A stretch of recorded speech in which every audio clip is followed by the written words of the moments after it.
რუსთავის მერია გარემოს დაცვა და სოფლის მეურნეობის სამინისტროსთან ერთად დაგეგმილ პროექტს ჭალის ტყეების აღდგენა განაშენიანებას იწყებს. უკვე შეძენილია 10,000 ძირი ენდემური ხემცენარე და პროექტში მონაწილეობის სურვილებისთვის სპეციალური ტრენინგები ტარდება.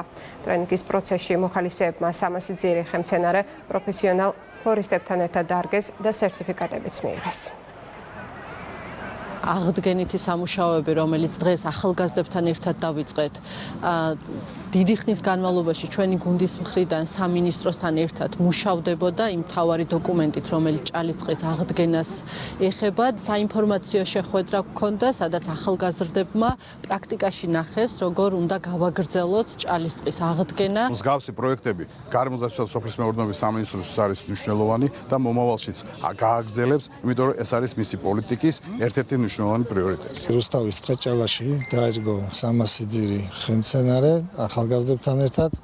აღნიშნული პროექტი გაგრძელება მომავალ წლის გაზაფხულში, რაც ჯამში ტყეჭალაში 10,000 ძირის ხის დარგვას მოიცავს.